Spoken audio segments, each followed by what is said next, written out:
This week, a former Facebook employee has gotten a lot of press and a Senate hearing for revealing tens of thousands of internal Facebook documents about how the company fuels negative well-being in children, hate, and polarization. So let's talk about this in context of antisemitism, what the problems are, and how we fix it.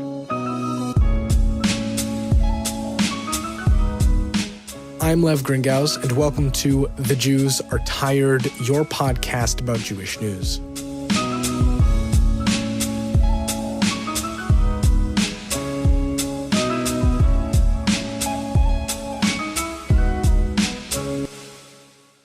Okay, so let's set the context for this. Jewish media doesn't really tend to cover social media unless there's a report about how much anti-Semitism there is, or a complaint from a Jewish organization about how much anti-Semitism there is, or social media companies promise that they'll do a better job of removing anti-Semitic posts, comments, and images from their platforms.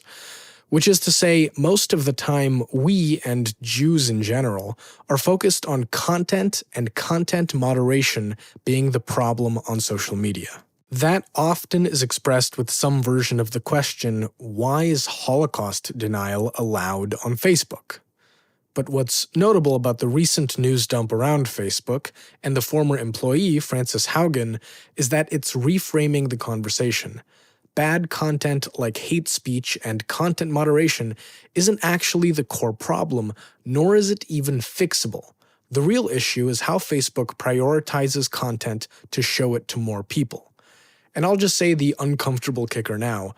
What this conversation now boils down to is that we can't stop Holocaust denial and other terrible things on social media. But we can drastically slow down how many people see those terrible things, and as a result, how many people believe them.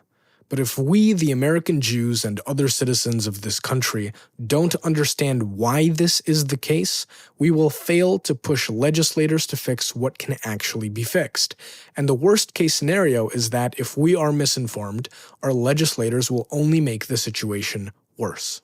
Like many things, this is a multifaceted issue, so let's start with Frances Haugen. Haugen has worked at a lot of major tech companies like Google and Pinterest, and most importantly now, Facebook, where she was a project manager on the civic integrity team from mid-2019 until early 2021. Her background is in algorithms and how algorithms push content to people online. By the way, Facebook also owns Instagram and WhatsApp. But Haugen joined the civic integrity team not to push content to people, but to study how Facebook was being used to spread misinformation and violence-inciting rhetoric so that Facebook could theoretically put a stop to that kind of activity, particularly when it came time for elections.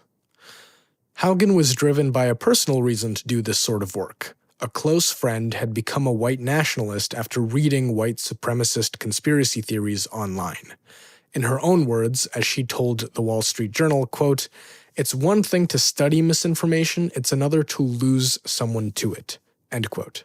But what Haugen found at Facebook was a culture where problems were researched, but solutions were largely rejected, and the teams working on solutions were understaffed to the point of being practically invisible. Why?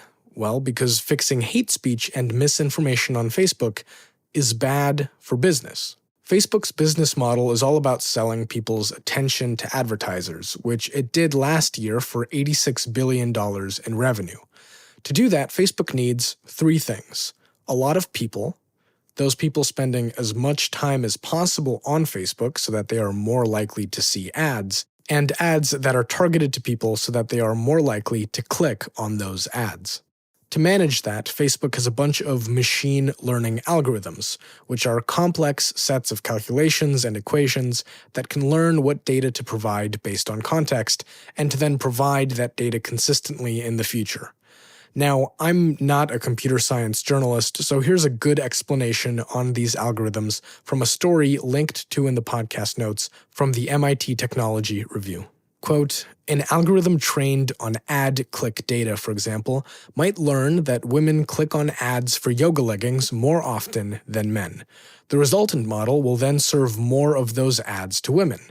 Facebook's massive amounts of user data allowed the company to develop models that learned to infer the existence not only of broad categories like women and men, but of very fine-grained categories like women between 25 and 34 who liked Facebook pages related to yoga and targeted ads to them. The finer grained the targeting, the better the chance of a click, which would give advertisers more bang for their buck." End quote. So that answers how Facebook tries to provide relevant ads to people. And Facebook has the people to sell the ads to, roughly 2.8 billion people a month that use it in 2021, thanks to it being, well, a free service for all of us to connect with each other on. But Facebook's problem in this profit trifecta is that we, the people, have started to use it less. By early 2018, internal documents showed clearly that the number of likes, comments, and shares were all declining. And if we don't use Facebook as much or engage with posts that much, we're a step closer to not using Facebook really at all, which means Facebook wouldn't be able to use our attention to sell as many ads and make as much money. So the question became how to keep people more engaged with Facebook. The answer in early 2018 came with a change to the algorithms that decide what content should be in the Facebook newsfeed, the central, endless scroll of posts and stuff that most of us look at when using the platform. If the content interests us, we'll be more engaged. So this change put more emphasis on what Facebook calls meaningful social interactions, which were ranked by points. As an example of some of that, a like on a post was 1 point, a reaction other than a like was 5 points, and certain kinds of comments and reshares were rated at 30 points. So posts that were more likely to inspire a lot of reactions and reshares would be boosted to more people's timelines for them to see it. And as they reacted and reshared, Facebook could slip in some advertisements to look at, too. But what kind of posts and content are likely to get a lot of reactions and thus get shown to more and more and more people? Well, inflammatory, negative, polarizing content. Stuff like hate speech, conspiracy theories, anti-vaccine content, antisemitism, and Holocaust denial, which the algorithms, not knowing any better, now had extra reason to spread. And Facebook has known it this whole time. In late 2018, Mark Zuckerberg, founder and CEO of Facebook, wrote in a policy note that he published to his Facebook account that, quote, "One of the biggest issues social networks face is that, when left unchecked, people will engage disproportionately with more sensationalist and provocative content. This is not a new phenomenon. It is widespread on cable news today and has been a staple of tabloids for more than a century. At scale, it can undermine the quality of public discourse and lead to polarization." End quote. AKA, people like paying attention to bad and outrageous stuff. The new algorithms, at the end of the day, were just designed to give people what we already wanted: trash and lots of it. But the new algorithms also work, as Facebook did see a rise in more engagement, which means they had less reason to worry about keeping our attention for profit. So that ultimately is Facebook's trade-off. Its business succeeds by making our world worse in many ways. And when researchers and employees said, hey, you can make things better by reversing these algorithm changes so that we're not just pushing whatever gets the most reactions and outrage, Facebook didn't really want to do that. Because reducing the toxicity of Facebook also means reducing engagement on Facebook, which means less money. And bringing it all the way back to the Facebook whistleblower, Frances Haugen, she saw and learned from internal documents that Facebook knew all this and was doing very little about it. Even as it told everyone it was striving to be better. So when Haugen left Facebook earlier this year, she decided to bring all the recent research with her, and she gave those documents to the Wall Street Journal to publish and to the federal government to investigate. The Wall Street Journal's series of stories on this, published over the past month, are linked in the podcast notes, by the way. They and in-depth reporting from Wired and the MIT Technology Review form the backbone of this episode. There's also a lot of additional stories and elements to this that the original reporting covers, which I am not going into on this episode, so I highly recommend you read what's linked in the podcast notes if you have the time. Now let's finish off this episode by addressing what may be the elephant in the room. I said that all of this information leaves us with the reality that bad stuff on Facebook, for example, Holocaust denial posted every day, can't be stopped. But its exposure to people can be drastically slowed down if these algorithms are fixed. But why can't Facebook just take down all of those anti-Semitic posts, comments, and images and keep them off the platform for good? Unfortunately, the answer is that doing so is just not possible. Facebook has billions of posts and comments uploaded every day in every language. There aren't enough people to train to monitor every single piece of content that users put on Facebook. And algorithms are a mixed bag. On one hand, Facebook has some really good content identifying algorithms. According to a Wired story from 2019, Facebook catches more than 99% of spam and posts supporting terrorism. Images of nudity are identified 96% of the time. But for hate speech, quote, Facebook finds just 52% before users do, end quote. And that's because it's really hard to train algorithms to identify hate speech. Here's how the MIT Technology Review explains it. Quote, misinformation and hate speech constantly evolve. New falsehoods spring up, new people and groups become targets. To catch up before they go viral, content moderation models must be able to identify new unwanted content with high accuracy. But machine learning models do not work that way. An algorithm that has learned to recognize Holocaust denial can't immediately spot, say, Rohingya genocide denial. It must be trained on thousands, often even millions of examples of a new type of content before learning to filter it out. Even then, users can quickly learn to outwit the model by doing things like changing the wording of a post or replacing incendiary phrases with euphemisms, making their message illegible to the AI while still obvious to a human. This is why new conspiracy theories can rapidly spiral out of control. End quote. And doing all this, again, across different languages is really difficult, especially when the algorithms already struggle in just English. A perfect example comes from the Wall Street Journal, which reported that earlier this year, as Facebook tried to cut down on anti-vaccine content and misinformation, it really struggled to do so. One anti-vaccine post that said vaccines, quote, are all experimental and you are in the experiment, was left up to get 53,000 reshares and 3 million views. Apparently, Facebook didn't take this post down because its systems thought the post was written in Romanian and thus didn't flag it as an issue. Frances Haugen raised the language issue as well during her Senate hearing on Tuesday this week when explaining why trying to moderate specific content would never succeed. She said, quote, in the case of Ethiopia, there are 100 million people and 6 languages. Facebook only supports 2 of those languages for integrity systems. This strategy of focusing on language-specific, content-specific systems for AI to save us is doomed to fail. End quote. And there's also another issue at play, which is that of privacy. Even if Facebook theoretically did have the ability to monitor every single thing anyone posts or comments or direct messages on its platform, that would mean constant surveillance on everything we do in our digital lives. If not on Facebook, then on Instagram, which Facebook owns. If not on Instagram, then on WhatsApp, which Facebook owns. That's also a problem for those of us who care about how much data social media companies collect about us and use for their own profits. And if you want to venture into the territory of direct government oversight of what content should or shouldn't be allowed on social media, you have to be extremely careful. The First Amendment of the U.S. Constitution, which, among other things, guarantees the right to freedom of speech, only makes sure that the government guarantees freedom of speech.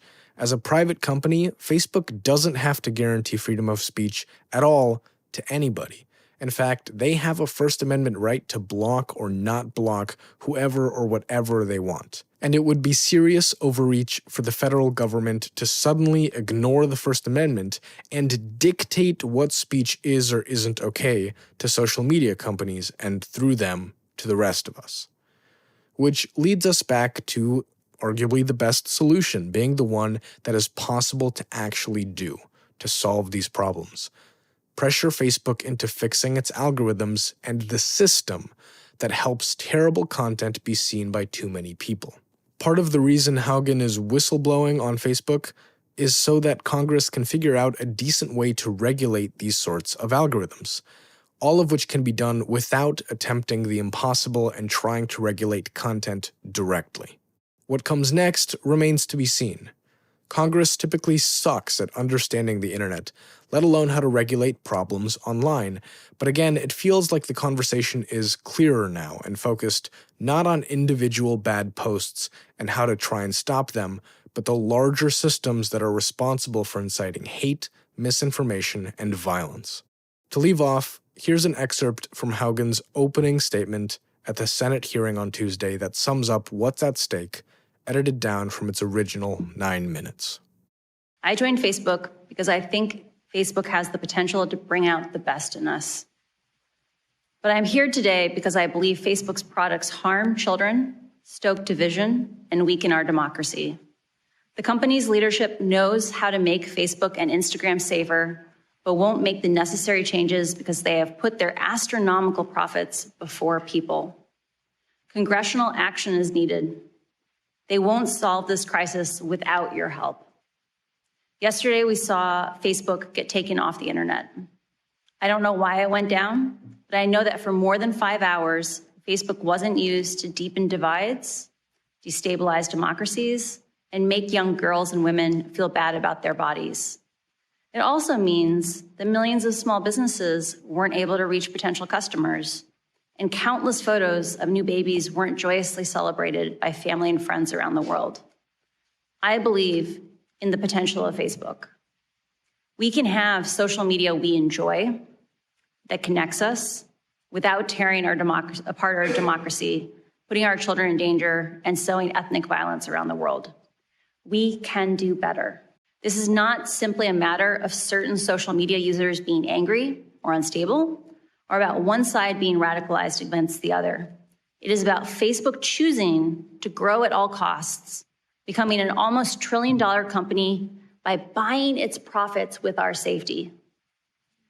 During my time at Facebook, I came to realize a devastating truth. Almost no one outside of Facebook knows what happens inside of Facebook. The company intentionally hides vital information from the public, from the US government, and from governments around the world. Today, Facebook shapes our perception of the world by choosing the information we see. Even those who don't use Facebook are impacted by the majority who do. A company with such frightening influence over so many people, over their deepest thoughts, feelings, and behavior, needs real oversight. But Facebook's closed design means it has no real oversight. Only Facebook knows how it personalizes your feed for you. Today, no regulator has a menu of solutions for how to fix Facebook because Facebook didn't want them to know enough about what's causing the problems. Otherwise, there wouldn't have been need for a whistleblower. Facebook wants you to believe that the problems we're talking about are unsolvable. They want you to believe in false choices. They want you to believe that you must choose between a Facebook full of divisive and extreme content or losing one of the most important values our country was founded upon, free speech. That you must choose between public oversight of Facebook's choices and your personal privacy. That to be able to share fun photos of your kids with old friends, you must also be inundated with anger-driven virality. They want you to believe that this is just part of the deal. I am here today to tell you that's not true. These problems are solvable. A safer, free speech respecting, more enjoyable social media is possible.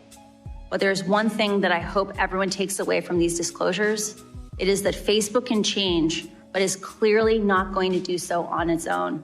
Congress can change the rules that Facebook plays by and stop the many harms it is now causing. This has been this week's The Jews Are Tired podcast. I'm Lev Gringaus. Don't forget to subscribe and share, and hopefully next week, the Jews will get some rest. The Jews Are Tired is a product of Jewfolk Inc. For more information, go to tcjewfolk.com or email the show at podcast@tcjewfolk.com. A link to the transcript of this episode is available in the podcast notes. along with links to any news stories or reports referenced for this episode.